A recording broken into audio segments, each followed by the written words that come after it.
Margarita Zavala es abogada por la Escuela Libre de Derecho, es militante, miembro de la Comisión Permanente y consejera nacional del Partido Acción Nacional. En el PAN ha sido directora jurídica y secretaria de Promoción Política de la Mujer, diputada local del Distrito Federal y diputada federal a la 59ª legislatura. Presidió el Consejo Ciudadano Consultivo del DIF Nacional en el sexenio del presidente Felipe Calderón. Trabajó en la coordinación de la Mesa Interinstitucional para la Atención y Protección de los Derechos de Niñas, Niños y Adolescentes en escenarios de delincuencia organizada. Además, es articulista semanal en el periódico El Universal. Ha recibido la Medalla de Oro en el Consejo de las Américas en Nueva York, el Premio Clares a la Responsabilidad Social en el año 2012 en la categoría Líder Social, entre otros. Actualmente es conferencista y encabeza el movimiento ciudadano en busca del cambio en las elecciones del 2018. Margarita Zavala, gracias por estar aquí en Línea Directa. Margarita, el mundo de la política no te es ajeno, por supuesto, ya persona, por supuesto, conocida, persona pública. Después de haber estado como primera dama durante 6 años en un papel que pues te tocó asumir con, por supuesto, pues un enorme reconocimiento por parte de todo el mundo, supiste no asumir el papel de alguien que podía haber sido también alguien que tomara decisiones. A partir de ese momento empezaste a construir un proyecto político. A la salida, ¿qué hiciste? A ver, inicio por lo primero. Sí, el mundo de la política no me es ajeno desde los 16 años. Entré a Acción Nacional en momentos muy importantes del país, que fue en 84, y cuando iba a comenzar lo que no sabíamos que iba a comenzar, que era una transición democrática, que duró muchos años, pero eso le pasa a las transiciones pacíficas, duran muchos años, y que me tocó ver y participar en la transformación del país en todos los términos, democracia, economía, libertades, y eso también me dio un enorme aprendizaje. Yo fui diputada local cuando éramos oposición, diputada federal cuando éramos gobierno. En términos políticos fundé el Departamento Jurídico de Acción Nacional. Estuve encargada del tema de género en el PAN por muchos años. Y bueno, llegaron los 6 años de Felipe y como... ¿Fue difícil? Sí, desde luego, y fue un honor y también realmente un gran honor. Que estuviéramos en ese momento en años muy difíciles para el país y yo acompañara a la presidencia de Felipe. La decisión que tomé de buscar la presidencia de la República fue muy posterior. En realidad la anuncié en el 2015, que yo hice un discernimiento de muchas cosas. Yo estoy acostumbrada a decidir las cosas con base en discernimientos, lo que debo hacer, lo que no debo hacer, qué le está pasando al país. Sí hice un diagnóstico. La verdad es que el país está mal, nuestro México está mal. Yo tengo una experiencia singular que me permite también distinguir entre lo que puedo hacer y lo que no puedo hacer. Y me sentí en el deber y al mismo tiempo parte de mi vocación de decir, yo quiero la presidencia de la República. Lo dije porque también vivimos momentos de dobles lenguajes y de poca claridad en términos políticos. Y decidí que si iba a ser un movimiento nacional que buscara dignificar la política y que luego también yo pretendiera buscar la presidencia de la República, lo honesto con la gente era decir lo que quería. Bueno, pero... Y eso fue lo que hice, pero no fue a raíz del 12, sino posteriormente, como creo que se deben tomar las decisiones. Pero algo pasó en el Partido Acción Nacional en medio de todo este proceso, ¿no? Porque es obvio que tanto la figura de Felipe Calderón como el grupo que los apoyó, pues tuvo dificultades con el nuevo liderazgo del partido desde el 2012 y en adelante. ¿Qué le pasó al PAN y qué le pasó a Margarita Zavala en el PAN? Mira, yo no lo veo en términos de personas exactamente, casi ni lo viera en términos de grupos con respecto al grupo que estuvo 6 o 12 años, depende de quién lo veas. Pero sí es cierto que las circunstancias hicieron que el PAN perdiera un sentido de oposición cuando debía tener el sentido de oposición. Y de esa manera yo vi que en algunos casos se alejaba de lo que quería la gente. Y muchas veces, y lo digo honestamente, hay veces que yo decía, bueno, yo hubiéramos querido la oposición que tuvo Peña. 15 minutos de la oposición del PRD que tuvo Peña, vaya de la del PAN. Pero esos son los retos de un partido político que a veces será gobierno, a veces será oposición, sobre todo en términos democráticos. Habíamos tenido una historia de oposición, se consolida la democracia, llega la democracia del 2000, luego teníamos de gobierno y el PAN tiene esos nuevos retos, se va acomodando, depende mucho de quién lo dirija, pero tampoco me asusta o tampoco me asustó lo que estaba pasando el PAN, me parece a reacomodos. Yo lo hubiera dicho distinto, quizás, pero siempre también decidiendo en favor de México. En ese sentido, ¿te pareció que el Pacto por México fue un error para Acción Nacional? Lo que no me gusta fueron los modos ahí medio en lo oscurito y de repente, ya acordamos todo esto y que creo que faltó oposición ahí. Pero yo hubiera aprobado las reformas, sí, las que nosotros aprobamos, porque no aprobamos la fiscal que fue solamente recaudatoria, realmente ha sido un gran obstáculo de crecimiento económico. Eso, además de decir que todo lo que recaudaron de más, lo han gastado muy mal. Pero la reforma energética sí lo haría. La reforma educativa además venía de la alianza educativa, entonces realmente pasa a reforma constitucional lo que ya se había venido haciendo, discutiendo y acordando. Entonces también lo hubiera aprobado. Y la reforma energética sí, no solo en términos de petróleo y de hidrocarburos, en términos de libertades económicas y de energías limpias, que hoy se pueden generar energía eólica o energía solar a través de paneles solares y hay muchísimos jóvenes metidos en negocios de energías limpias gracias a esa reforma energética. ¿Qué es lo que pasa? Que no es solo un asunto de reformas estructurales, sino de implementación. Y no solo de leyes, sino de aplicación de la ley. Y en eso nos falta mucho como país. ¿Crees que de alguna manera hoy Acción Nacional está en condiciones de procesar una candidatura o una serie de candidaturas de manera ordenada? Lo tiene que hacer. Y eso es importante que, yo es lo que le digo al PAN, hay una encrucijada que tiene nuestro país, que es fundamental y a lo mejor es la que te preocupa, Ra.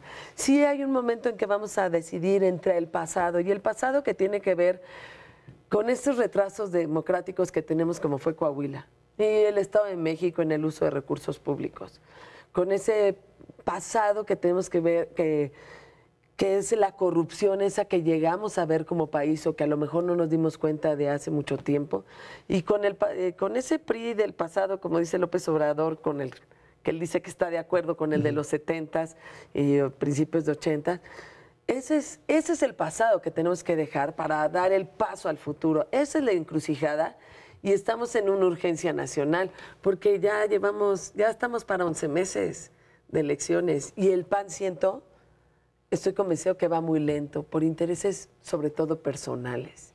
Esa es mi preocupación. La indefinición no le está ayudando al PAN ni a México. Estamos platicando con Margarita Zavala aquí en Línea Directa.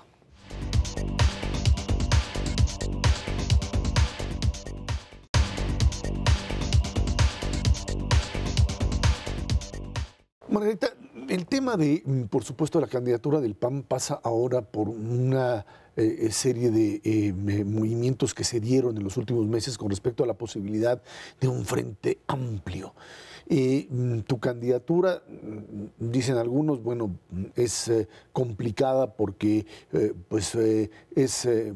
y eres la esposa de un expresidente y por lo tanto esto tiene que procesarse en Acción Nacional. Tienes un presidente de partido que quiere ser al mismo tiempo ese es el problema, ¿no? Candidato. Tienes a un exgobernador que quiere ser también candidato y que le gusta el tema de la alianza. Bueno, y tengo también unas encuestas que dicen que soy la más competitiva y yo siempre las he visto como una fotografía. Nunca he sobredimensionado las encuestas, ni para bien ni para mal, pero ya tenemos un álbum fotográfico que me permite decirle al PAN, yo puedo con el PAN. Puedo llevarlo adelante, puedo buscar la alianza primero con los ciudadanos y luego con los partidos políticos, sí lo puedo hacer. Pero otra vía es este frente amplio opositor. Primero, yo sí soy aliancista. Si vieran un poco las veces que he participado, de verdad, en el Comité Ejecutivo Nacional desde los 90, siempre probé las alianzas. Obviamente tiene que ver con los ciudadanos, pero también con los otros partidos, con otros partidos. La política supone diálogo, supone ponerse de acuerdo y más en estas circunstancias. Pero como se está llevando a cabo, no. A mí me parece que más bien se están poniendo unas cúpulas de acuerdo y los demás no tenemos claro qué está pasando. Yo sí me asomo, como decía por ahí un maestro de liderazgo, Heifetz, que te asomas al balcón y ves que ni es tan frente, ni es tan amplio, ni es tan opositor, porque se está negociando mal. Y lo digo por parte del PAN, yo creo que cada quien tiene su partido sobre el que opinar. Sea además que no hay vetos, porque he hablado con varios del PRD y con Movimiento Ciudadano, que no hay vetos especialmente a alguien. Pero ¿qué tiene que hacer el PAN? Presentarse fuerte, como lo es. Es un partido que es fuerte, que lo dicen las encuestas, que lo dicen también las elecciones con todos nuestros errores y las derrotas, pero es claramente el partido de oposición mejor posicionado. Entonces, con esa dignidad, con esa fuerza, con esa identidad se tiene que presentar y no convertirse en una minoría. Y yo estoy convencida que las alianzas se pueden dar siempre y cuando primero sea con los ciudadanos y sean claras. Por eso le digo al PAN, tiene que haber una definición primero. Y a mí que me digan una alianza exitosa que haya hecho el PAN sin que haya habido candidato antes. Ahora, la alianza es para ganar, supongo. Y entonces, ¿quién es la más competitiva? Pues yo creo que también ahí tendríamos que revisarlo. Pero realmente me preocupa cómo se está llevando la alianza. Y no me gusta que no sepamos ni siquiera a qué se opone. Unos dicen que a Morena, lo cual el miedo es mal consejero para una alianza. Otros dicen que al PRI, y entonces inviten a Morena, decía Madero el otro día, Moreno Valle. Si no sabemos del en contra, pues del a favor ni nos ponemos a platicar, ¿verdad? Así como se está llevando, no me está gustando, pero no estoy en contra de las alianzas. ¿Qué pasa con el tema Ricardo Anaya? Porque parecería ser que ahí pues, se está llevando hasta el límite el hecho de que un presidente de partido finalmente sea candidato. Qué bueno que lo dices así. Hay muchas reglas y plazos que son límites. Y yo lo que estoy pidiendo es que el PAN caiga en la cuenta de que debe definirse. Y definirse claramente para que pueda salir claramente con los ciudadanos, con los demás partidos políticos. En la medida en que estamos en la indefinición, es indefinida también la alianza y por supuesto el país no tiene respuesta. Y sí se está generando una mayor fortaleza porque tiene más movilidad, pues López Obrador, que ya está definido y que ya tiene, que es dueño de su partido y que ya puede ir y hacer y deshacer. Eso lo está fortaleciendo. La indefinición ahorita no le ayuda al PAN, no, pero tampoco a México. Y esa es una urgencia nacional. Pero dicen allá, bueno, pues estoy dentro de estatutos, no pasa nada. Es que es lo que hay que tener cuidado. Esa es una responsabilidad también como dirigente. Y yo veo las encuestas y digo, bueno, si se busca el más competitivo, Ricardo ya no fue. Vaya, yo estoy lo más competitivo sin el 1,5 millones de spots de recurso público que tiene a su disposición y que ha utilizado para su persona Ricardo. Sí ha sido de algún modo un obstáculo no tener una estructura panista oficial, digamos. Pero aún así estoy en las encuestas, pues quiere decir que soy bastante competitiva o que soy la competitiva. Y si hacemos la combinación de que él se quede como jefe, como dirigente nacional y yo como candidata porque soy la más competitiva, nada más por eso, que no es razón menor, yo creo que es una buena fórmula, pero llevarlo al extremo no le ayuda. No le ayuda al PAN, no le ayuda a México. En el Estado de México llevamos hasta la última fecha nuestra decisión de la candidatura y pagamos consecuencias muy serias. Y ha sido constante esta definición hasta el final, cuesta el doble de trabajo y no podemos jugar frente a la encrucijada que está México. Ahora, el Partido Acción Nacional tiene que apostar, dicen, por un candidato fuerte, pero en un modelo en donde el PRI estaría quizá también apostando por la fragmentación. ¿El PRI va a querer hacer de la elección presidencial lo mismo que en el Estado de México y a partir de ello ganar. ¿Estás de acuerdo? Sí, el PRI jugará lo suyo. Yo también espero que la gente también se dé cuenta de dónde está el futuro. Y el PAN tiene que definirse, y para definirse por lo mismo tiene que cuidar al partido, tiene que cuidar la fortaleza del PAN. Tiene que hacer alianzas, ¿no? No por fuerza. Si son claras frente a los ciudadanos, sí, que las hagamos. Pero el PAN tiene que definirse claramente frente a los ciudadanos con su propia identidad, con sus propios candidatos, pero además tiene que llevar todo un proceso. Y ahí la dirigencia tiene que estar muy fuerte. ¿Te alcanza eso para llegar a la presidencia de la República? Sí, por supuesto. Desde ahorita claro que podemos ganar, y para mí es importante que el PAN sienta toda la fuerza que tiene, y la tendrá también en la medida que decida candidatos competitivos y que los procese lo más unido posible, sí, que tenga los métodos menos destructivos, pero que los vaya definiendo ya, porque de lo contrario, pues hay 9 gobernaturas que pueden estar jugando por otro lado. Hay más de 800 diputados locales, más de 1000 municipios que se van a decidir. Pues como que ya se nos está haciendo tarde, estamos a 11 meses. Es que sí es importante que el PAN se defina, y claro que podemos ganar, por supuesto. Estamos platicando con Margarita Zavala aquí en Línea Directa.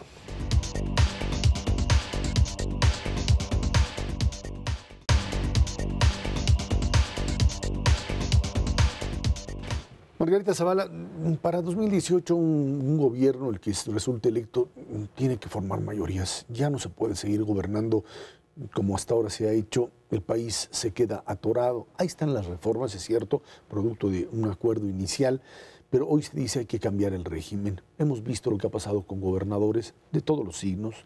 Cambiamos, hicimos la alternancia, el PRI regresó, los gobernadores siguieron saqueando este país, se convirtieron en los virreyes, en los nuevos presidentes. Nadie los pudo controlar durante los sexenios de Fox, de Calderón, de Peña Nieto. Y hoy uno se pregunta, ¿y el nuevo presidente, tú si llegas a la presidencia de la República, no vas a poder hacer nada si no hay un cambio de régimen? A ver, ¿qué es el obstáculo para ello? Es decir, sí tenemos que cambiar mucho del régimen, sí. Pero el gran obstáculo es la corrupción que estamos viviendo. El gran obstáculo es la frustración que da la impunidad. El gran obstáculo es el abandono de instituciones como las de policía y la de justicia. Y para eso no por fuerzas tienes que decidir. La preocupación no está en si las mayorías. Yo creo que hay muchas veces los partidos han respondido para construir. Entonces no me da miedo conciliar, no me da miedo que podamos construir las cosas. Pero sí se requiere toma de decisiones valientes y con autoridad moral. ¿Qué son los 3 problemas que veo más grandes ahorita en nuestro país? Una incertidumbre económica, una indignación por la corrupción y el miedo por la inseguridad. La incertidumbre económica, pues no es de mayorías, es que hay un presupuesto público que se gasta mal, muy mal. Independientemente de la corrupción, hay un exceso de recaudación que se hizo y que se está gastando el 80% para gasto corriente, que la verdad solo justificaría en maestros, todo sector salud y en policías, o sea, en seguridad. Hay un despilfarro hasta simbólico, es decir, el gasto que se va a los partidos políticos es totalmente indebido, porque además no ha servido ni siquiera de escuela de democracia. Ha servido para la imagen personal de algunos o del dueño del partido, como lo hemos visto, que para hacer una escuela de democracia. Entonces, ese no es un asunto así nada más de que si faltó conciliación de mayorías. No es verdad. Y muchos de los abusos que se ha tenido con moches ha sido con mayorías aprobando. Y las millones de televisiones que se repartieron en el 2015 con mayorías aprobando, con unanimidad aprobando eso. Entonces hay un tema que no es solo el de régimen, o no es esa preocupación de que si vamos en alianza o vamos en coalición, es que hay tomas de decisiones que tienen que ver con la honestidad de la persona que toma la decisión, de la presidencia, de la Cámara de Diputados, los senadores, por supuesto de los gobernadores, y una sociedad que nos está dejando.